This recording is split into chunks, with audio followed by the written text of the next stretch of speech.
Go. Hello and welcome to the panel on climate finance. My name is Hassan Masood and I'm an editor on the staff at Nature, where my responsibilities include our editorials pages and our news coverage from Africa and the Middle East. Above all else, the question of public finance for climate change is perhaps a question of equity, that most of the nations that are most vulnerable to climate change are least likely to be responsible for emitting greenhouse gas emissions. So it's only fair, the argument has been, that they be funded to help with adaptation and mitigation. That's the principle that the international community agreed on, and it goes back to the discussions preceding the 1992 Rio summit, the summit that led to today's UN conventions on biodiversity and on climate. But what about the practice? Well, from the launch of the Global Environment Facility almost 30 years ago this month, there's an expanding range of sources for climate funding. More than a decade ago, at the 2009 Copenhagen conference, COP15, countries committed to a goal of mobilizing $100 billion a year by 2020 to address the needs of low and middle income countries. But as we inch towards COP26 in Glasgow, 4 weeks away now, where are we with that goal? Well, joining us today are four stellar talents from the climate finance field. And just in alphabetical order by surname, they are Sarah Kohlenbrander, who directs the Climate and Sustainability Program at the ODI. Hello, Sarah, development policy think tank, which is based in London. Sarah is an environmental economist and the lead author of a new report, which I'll talk a little bit about a bit later, just published, called Fair Share of Climate Finance. And it suggests how responsibility for the 100 billion goal can be distributed. Salim ul Haq is the founder and director of the International Center for Climate Change and Development in Bangladesh. Hi, Salim. And also the co-founder with Atiq Rahman of the Bangladesh Center for Advanced Studies. He was quoted very recently in a BBC documentary, a radio documentary that I recommend everyone listens to, as saying that researchers in climate vulnerable countries like Bangladesh are ready to teach and to share what they've learned over many decades. And Yoon Kim is our representative from the giddy world of private finance. And the numbers of in terms of climate finance from the private sector are way in excess of what the public sector can provide. Yoon is the head of global client services at Moody's ESG Solutions and is a specialist in physical climate risk and resilience. And I'm very pleased, finally, last but not least, to welcome Mark Sadler. Mark is based at the World Bank, where he manages the Climate Funds Unit, which includes land use, forestry, and renewable energy. I noticed, Mark, that you're a former commodities trader who worked in what was once the Soviet Union. That's quite a journey from Moscow to Washington.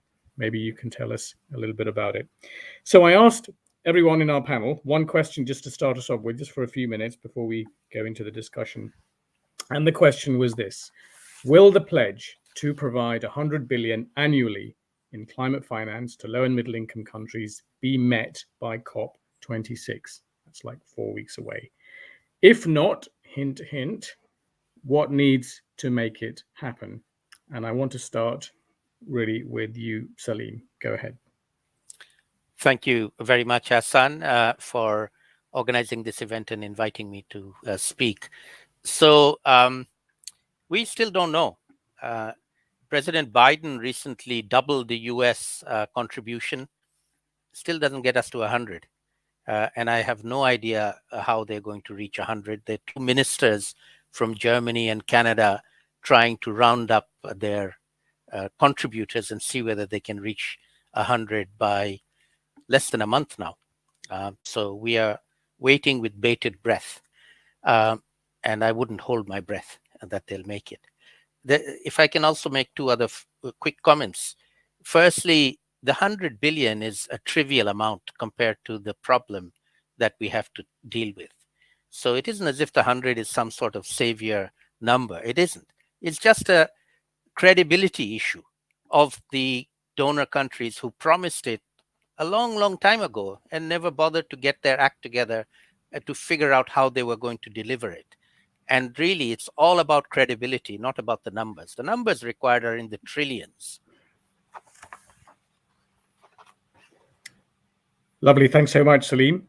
Sarah, over to you.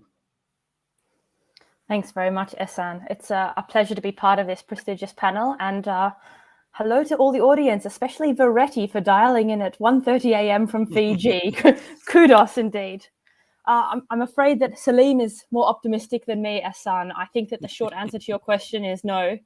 The developed countries have already missed the target for 2020, which was the deadline, and it is so unlikely that they will mobilize that extra 15 to 20 billion in the short weeks remaining to COP, or indeed through to the end of the year. As Salim said, they've had a decade to prepare for this moment, and they shouldn't be scrambling around the edge for a full fifth of their commitment this late in the game. It really risks poisoning the negotiations. But I do want to underscore that this is not necessarily a collective fault by developed countries, and that the developing silos are not necessarily useful in this conversation. Some of the developed countries have stepped up to deliver more than their fair share of climate finance. A few notable developed countries haven't. And likewise, I think the other part of this story is a question about who should be receiving that climate finance, and whether that's been fairly distributed, both according to who needs to urgently reduce their emissions and who is most vulnerable to the impacts of climate change. Looking forward to the conversation. Lovely. Thanks so much. Thank you, Sarah. Yoon, I should notice that Mike Austin says in the chat that 100 billion was a lot 30 years ago. It isn't very much now. And of course, private finance really is way, way in excess of that. But just sticking to the sort of 100 billion pledge, what's your take? I think the consensus seems to be that it won't be met, but what needs to happen? Yeah, I agree with both of my esteemed colleagues who have already spoken, and I don't believe that that commitment will be met. But to Dr. Hook's point, I think the thing to keep in mind is that those commitments are not going to be, as he mentioned, sufficient to meet the extent of the need. And so what that means, I think, more broadly speaking, is it's critical for climate considerations to be integrated more broadly into public and private financing. And when we think about private sector financing, it's not just about the money that they can allocate towards different types of adaptation investments in developing countries, for instance, but how climate considerations can be integrated into investments more broadly, into private sector loans or loans that are offered by the private sector, into the activities of companies in terms of their operations and their supply chains, all of which can have significant material impacts when it comes to building resilience and meeting climate commitments for different countries, as well as for the individual investors, companies, and so on that we're talking about. And then the other thing I want to note is that when we talk about private sector, I just think it's important to make sure, keep in mind that we are talking about, similarly to when we're talking about the public sector, a very differentiated sector. And the appropriate actions and the potential impact is going to differ depending on whether you're talking about credit rating agencies integrating climate considerations, or investors, or corporates, or banks, or regulators. And they each have an important role to play. And so I think it'll be important to think more deeply about how we can help to catalyze some of that and build on some of the tailwinds that we currently see in the private sector, with a lot of regulators and others starting to pay closer attention to this and encourage their market actors to take these issues more seriously and act upon them. Brilliant. Thank you so much, Yoon. And I left, Mark, I left you to last.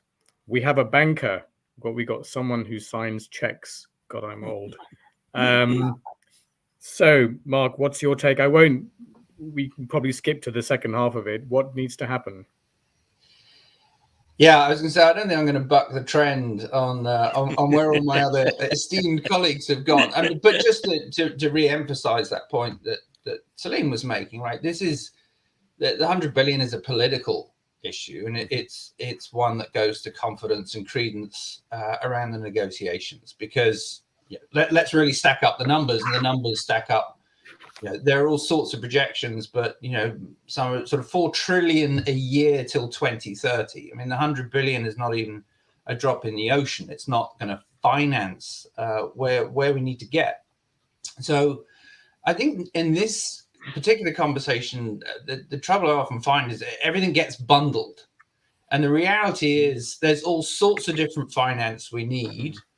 And there's all sorts of different sources of finance that we need to tap. And it tends to become this very sort of one focus blinkered conversation where everything gets bundled in together. And the reality is people don't work that way, economies don't work that way, and money doesn't work that way. So we have to unpack it. And I think the really big, the two big buckets that we have to really focus on here, because it's very different types of money, are how do we fund the low carbon resilient transition economies of the future, and that applies to developing and developed countries. No one is in the right space yet. No one has that economy that is ready for the 22nd century. And then how do we finance the just transition? As we move to these new economies and these new equilibriums under climate, there's going to be huge social impacts, both beneficial in terms of new green jobs, new opportunities, better quality jobs and opportunities, but also those who are going to have to move from what they do today. And how are we able to move people across and for them to also take part in these new economies that we're going to need as a planet to keep moving forward? And they're very different buckets. And it's not just about project finance. It's much bigger than that. Thank you, Mark. So what I'm going to do next, I'm just going to ask each of you just like one or two slightly more tailored questions, and then let's then have a kind of broader discussion. Hopefully we'll have some questions coming in as well from our esteemed audience. So I just wanted to come back to you, Salim, and I think like everyone here on the panel, you've essentially been on this journey, from the pre-Rio days. Is it just time? Should we just kind of retire the idea that there could have been, some kind of equity in climate finance, at the promise that the developing countries then agreed to sign up to the conventions, was because they would be compensated, although that word wasn't used.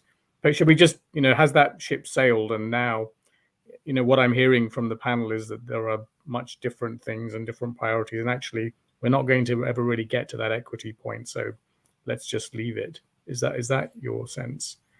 Well, I think things have changed very, very considerably over the years. And this year in particular, 2021, is a turning point in again, a number of ways, COVID-19 being one of them. As you know, the COP26 that's coming up in a few weeks' time was actually supposed to have been held last November in Glasgow. It was November 2020 that COP26 was supposed to be held, and it got postponed by a year because of the COVID crisis, and reasonably so. But climate change didn't take a year off. It actually happened during that period. And if you look at the IPCC's, the Intergovernmental Panel on Climate Change, 6th assessment report of Working Group 1, who are the most conservative scientists in the IPCC, who never did this before. It's the very first time they actually came out and said, we have unequivocal evidence that climate change has happened, is happening, and will continue to happen. Not going to happen anymore. So we have crossed a threshold into what I call the era of loss and damage from human-induced climate change, attributable, and the attribution science is now very, very well developed, didn't used to be, to the fact that we have raised global temperature above 1 degree centigrade compared to pre-industrial already. And towns have been uprooted and thrown out. People have lost their homes and their entire living spaces.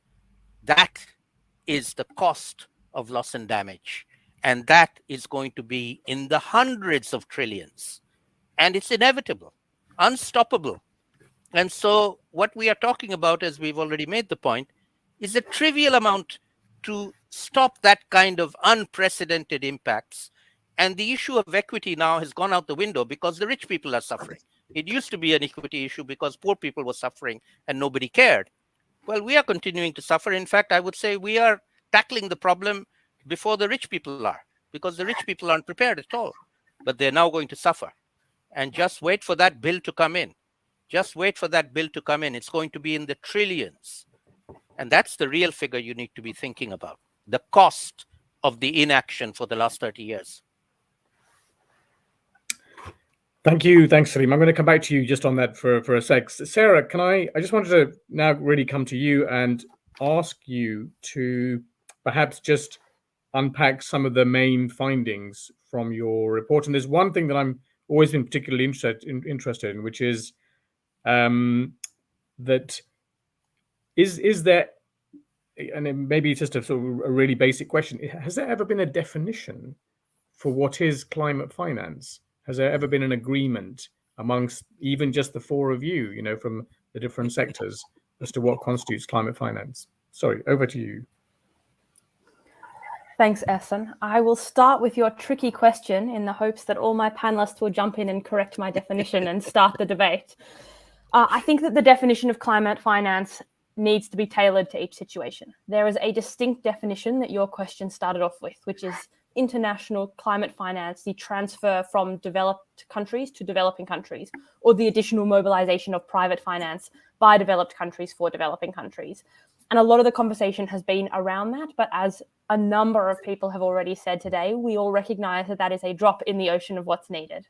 So the Paris Agreement recognizes that. Article 2.1c of the Paris Agreement talks about the need for all flows of finance to become climate consistent, both in terms of low emissions and in terms of resilience to climate shocks. And so your definition of climate finance can range from just whether or not countries have hit that 100 billion, or it can range through to all aspects of financial flows from the many sources and of the many types that Yoon mentioned, and the extent to which those are compatible with a 1.5 degree world. Hint, hint, they're not. Coming to the report in particular, that did focus on this narrow definition of 100 billion. And the reason it started really because we had this situation around the G7 meeting where the US and the UK stepped up with new commitments on climate finance, which were heralded in the media. And a number of us watching that felt a little frustrated because particularly the US is not the country that excels on climate finance.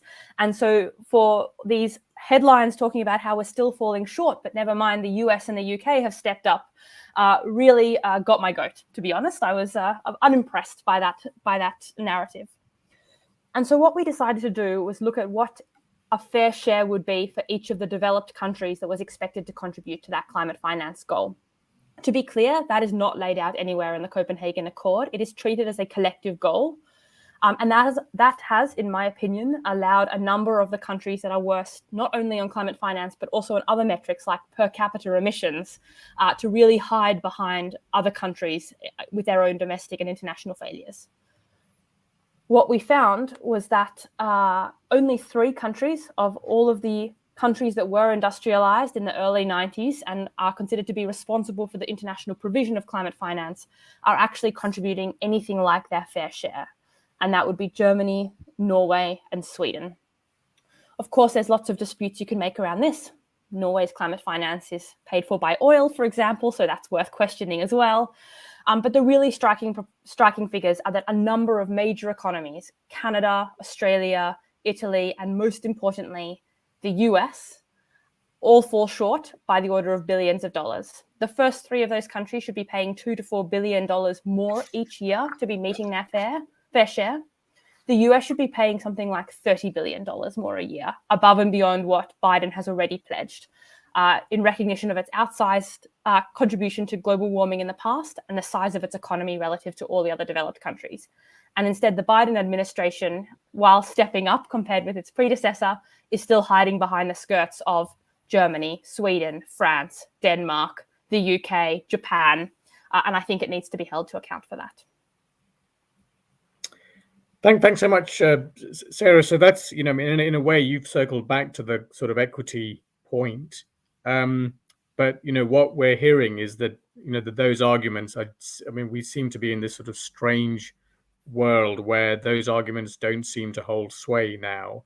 And particularly amongst the G7 leadership, there's a big sort of mismatch between the rhetoric and the promises or non-promises and the reality. So again, just to sort of push you a little bit more, is there is there something else that perhaps could be done? Is there some other form of leverage that perhaps could be used?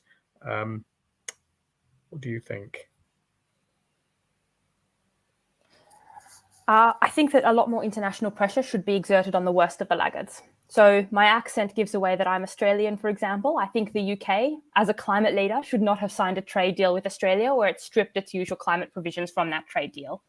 That the UK and the US and Australia to be signing a major security pact to ring-fence China while not thinking at all about the need to engage China on climate change or the need to hold Australia to account on climate change and the huge security threat that poses, shows a lack of joined-upness across different priorities. And the minimum there would have been to ask a country like Australia to step up on climate finance. So there's definitely a lot of scope to use a range of additional diplomatic and economic levers to move the climate conversation forward generally, including but not limited to climate finance. I think the other way to think about this, and Mark will be better placed to comment, is the role of the multilateral organizations. The multilateral organizations in many ways are a better way to disperse climate finance because developing countries have a role in decision-making, which they have less of in bilateral flows of aid. Moreover, the multilaterals can leverage additional finance through capital markets and by issuing highly concessional loans on the grants they receive. And so that's a way to dramatically increasing the share of funding coming from donor governments through multilateral governments offers a way to increase recipient country ownership and to increase the total volume of finance provided. So those would be top two relatively significant wins. You've in a sense, you've preempted one of my questions. So Mark, let's come to you. So I often feel that the multilateral development banks are in a real bind because you're often the target of a lot of criticism. Bretton Woods this and Bretton Woods that. But you have a system of functioning. You're a secretariat, report to your shareholders, and it seems to me that often the wealthy countries will use the multilateral development banks to sort of channel. They will make the promise and say, we did X billions. And then, of course, we as the readers and viewers don't know what happens or what's the method or the mechanism for those billions to end up where they need to go. And then before we know it, we'll see in some annual report or on a spreadsheet that a lot of the UK contribution or the French contribution has been channeled through the multilateral development banks. Do you recognize that? And also, I think I'd be interested to hear your response to Sarah's question as well. Well, okay, don't pick the easy questions then.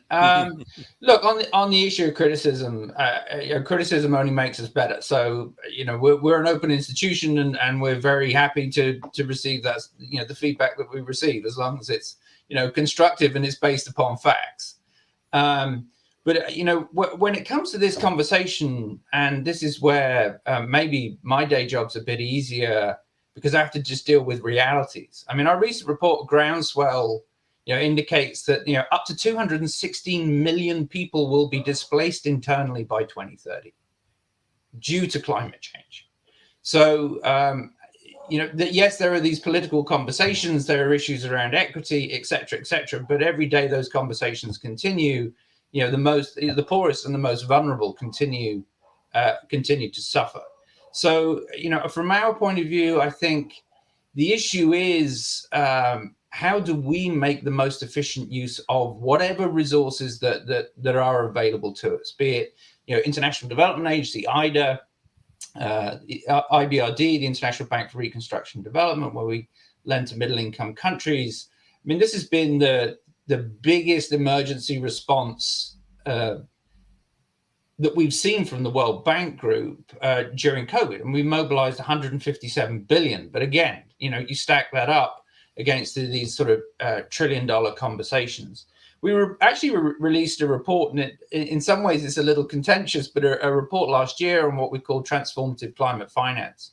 And really the main story and the main thing we're picking up there is that there has been this fascination with financing individual projects and not really getting leverage and impact from these climate finance flows. We actually, back to the definition, we call that dedicated climate finance, right? This very small bucket of international public money.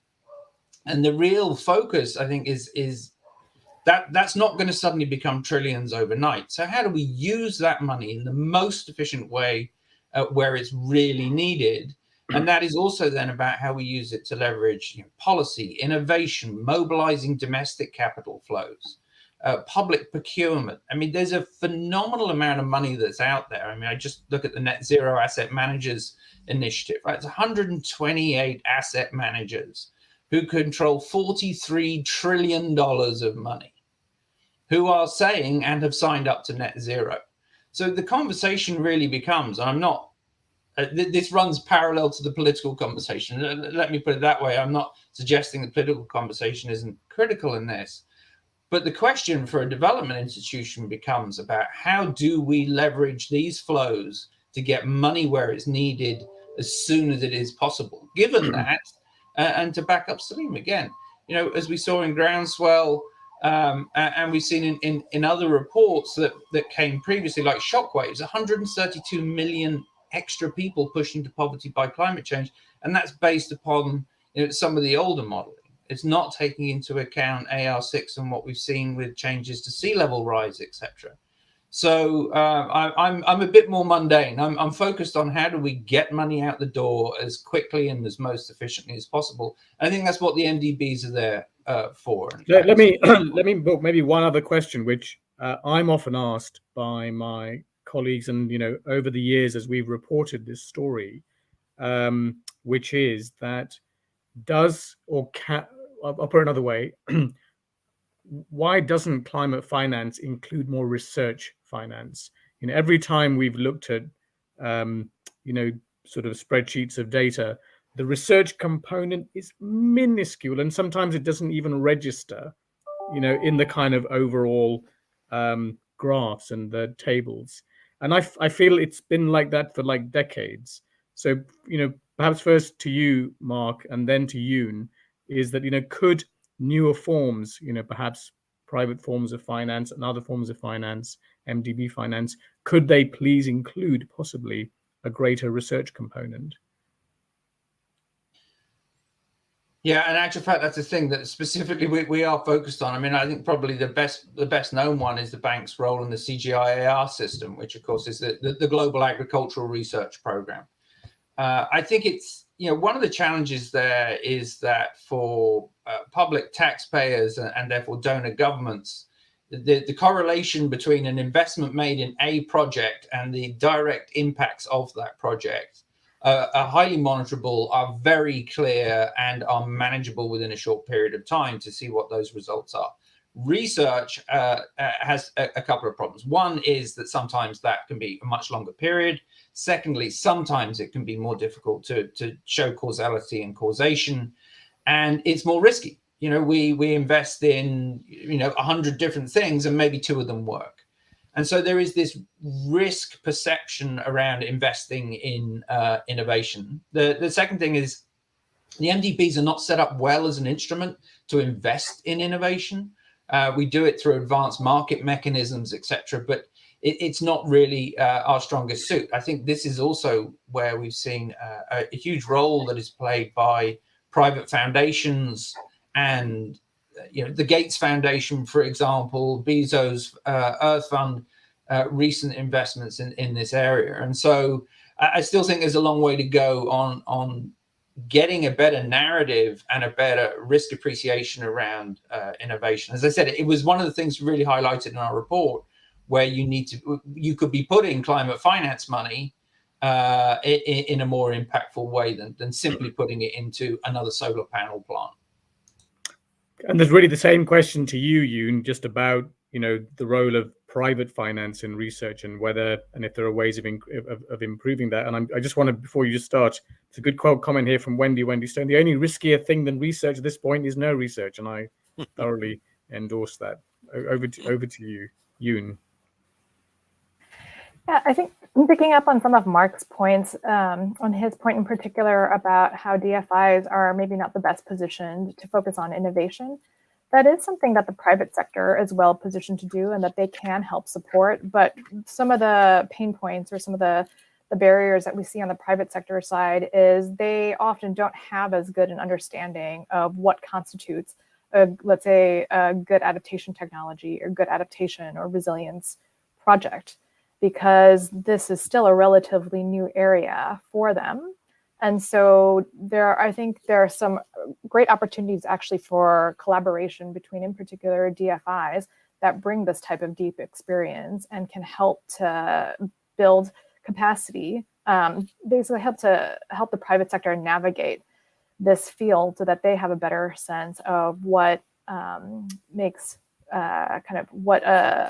some worthwhile looking investments might be, but then also on the flip side, work with, for instance, their counterparts at the country level who are responsible and seeking to build a pipeline of projects that are investable. And so we've heard in the past that, for instance, on the private sector side, Mark referred to huge amounts of money that are in the hands of global investors.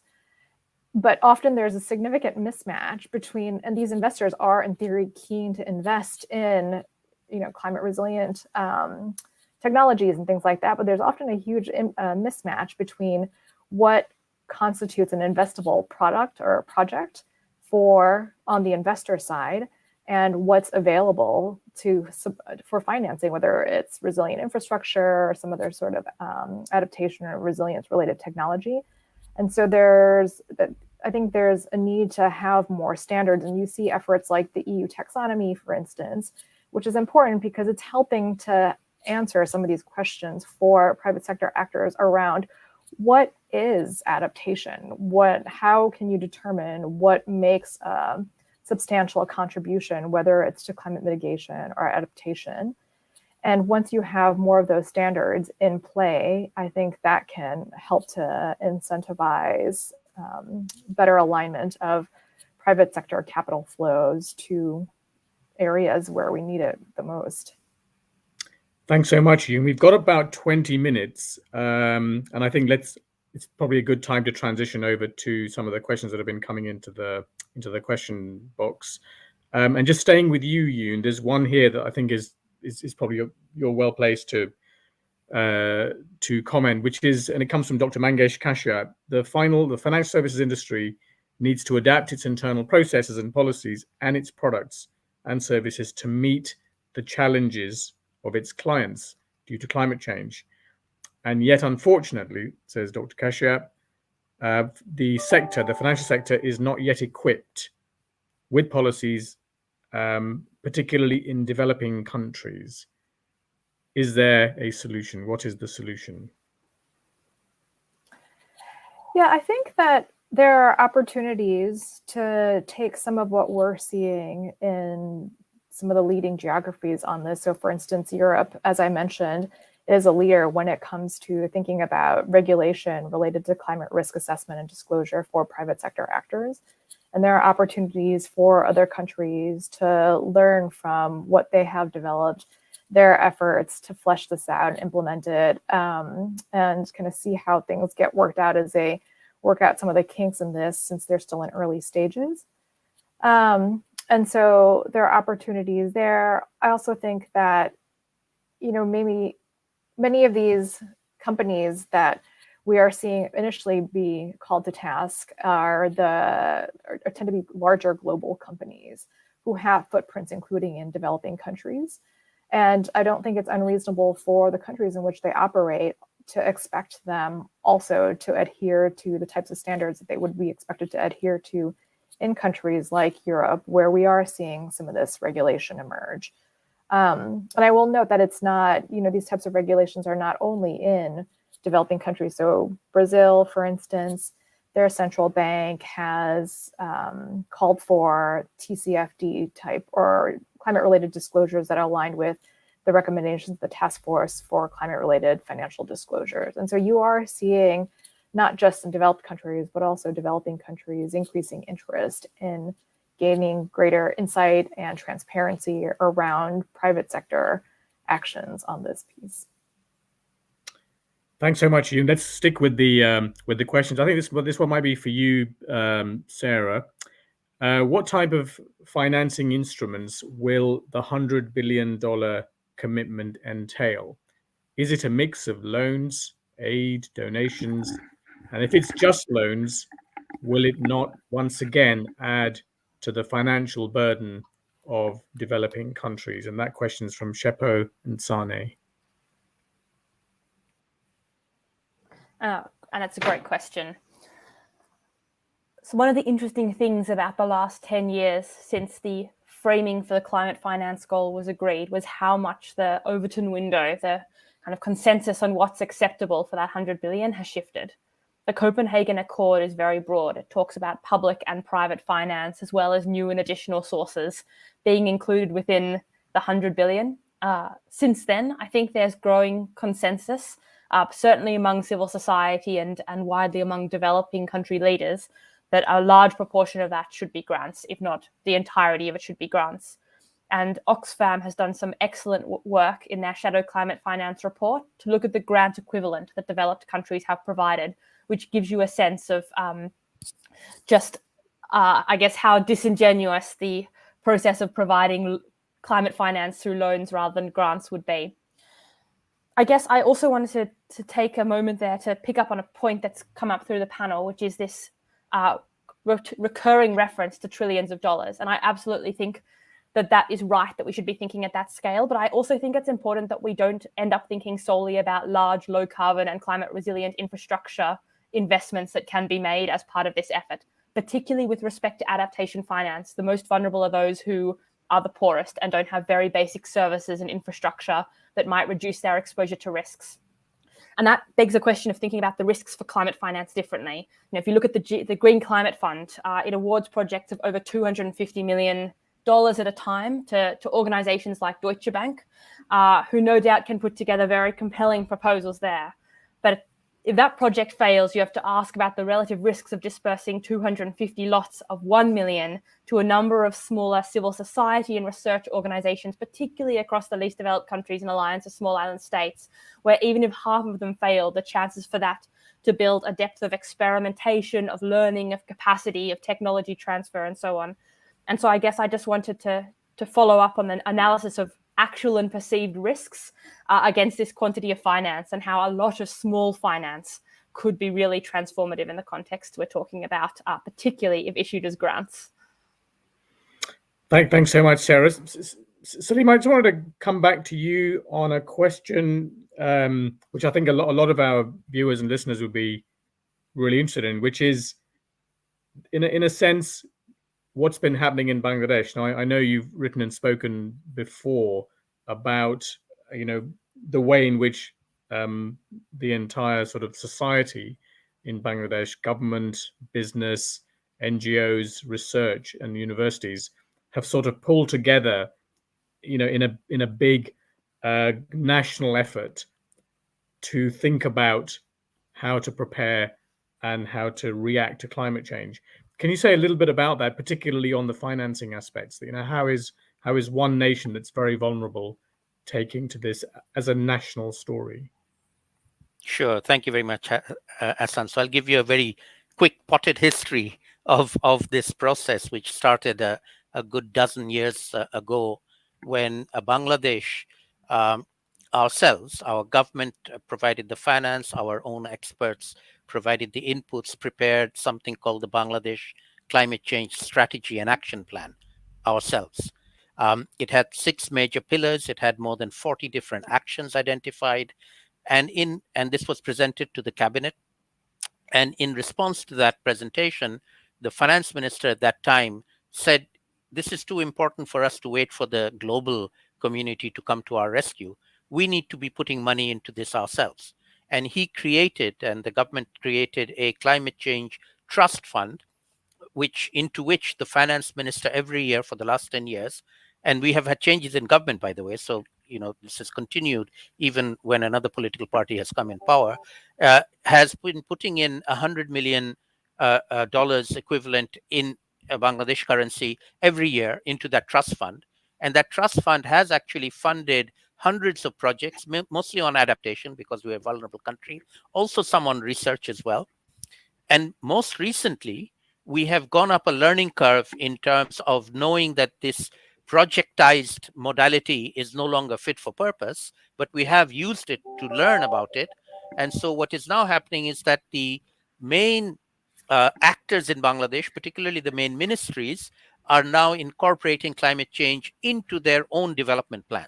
And for the last 3 years, they have been doing that. And the current annual development plan of Bangladesh, the budget, has 8% of the budget, more than $2 billion of our own money allocated across 25 ministries to tackle climate change. That's more money than any other country in the world is putting into tackling this problem. That demonstrates the nature of the seriousness and to which we ourselves are rising to the occasion to fund. And much of that also goes to private sector very much involved. Civil society, we have very, very active civil society in Bangladesh doing work at the very local level with the most vulnerable communities.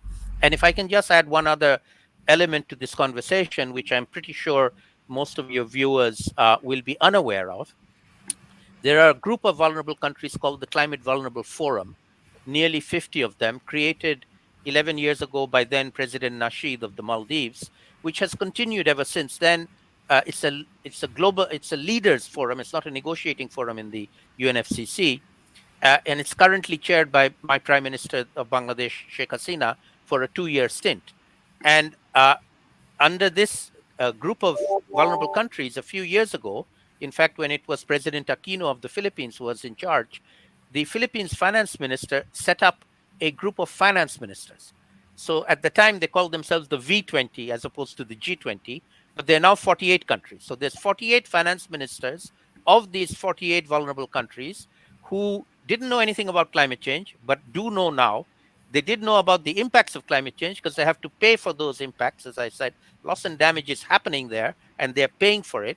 And these countries are now taking climate change very seriously. In Bangladesh, as I said, is a model for them to invest their own money. They're not waiting for the rest of the world to come to the rescue. And a final point I'll make is I chair an expert advisory group for this Vulnerable Country Forum, and we have been advising them, and I hope that they will accept this advice, to put up to 1% of their national budget in promoting research to tackle climate change. Because if they don't do their own research, they'll never be able to tackle it with other people, depending on fly-in, fly-out consultants from the rich countries to come and tell them what to do. That has not worked. It will not work. Fly in, fly out consultants. We have 2 minutes. I feel like I'm one of those sometimes in my sort of reporting life. In the final minute, I just want to come back to you, Mark. And there's something that we were talking a little bit about before we all came online, which is, in a sense, just circling back to the big event that's going to happen, the COP26 meeting in Glasgow. Clearly, it's going to be a more truncated meeting than perhaps it would otherwise have been. Expectations seem to be low.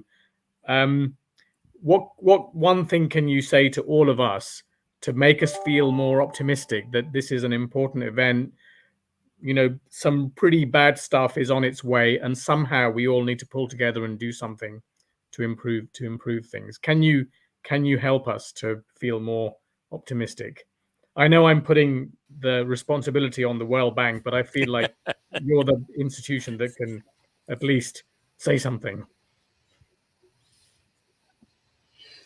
Look, I think it's easy to focus on the challenges and it's easy to focus on what's not working.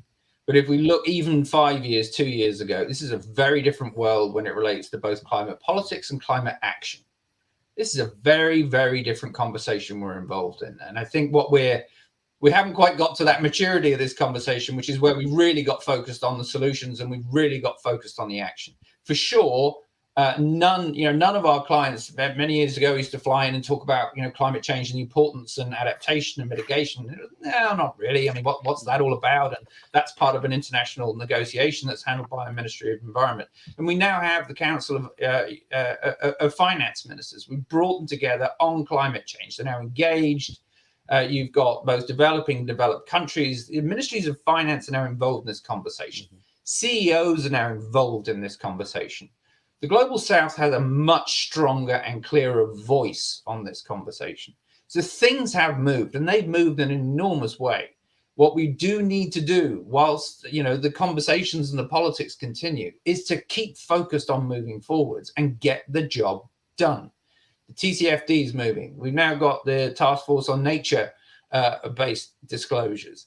Everything is now moving. We're over the bump in terms of the impacts of climate change. As Salim says, it's here and it's now. It's not coming down the road. But I think the important thing for us to focus on is the train is also moving. People are moving. The question is not, do we need to get the train moving? It's how fast and how far can we get it to move? Absolutely. Mark Sadler, thank you so very much. I also want to thank Sarah Cullenbrander from the ODI, Salim Ul-Haq from ICAD, the International Center for Climate Development in Bangladesh, and Yoon Kim from Moody's ESG. Thank you so much to all of you. It's been a really enlightening discussion. I hope it's been really good for all of us in the audience. Certainly, we've had a lot of comments come in and some questions too. Please stay on the line for those of you who are watching this, because our next panel will be my colleague Tanya Lewis from one of our co-publications, Scientific American, and this will be on universal health. That's it from me. Thank you so much and have a good rest of your day.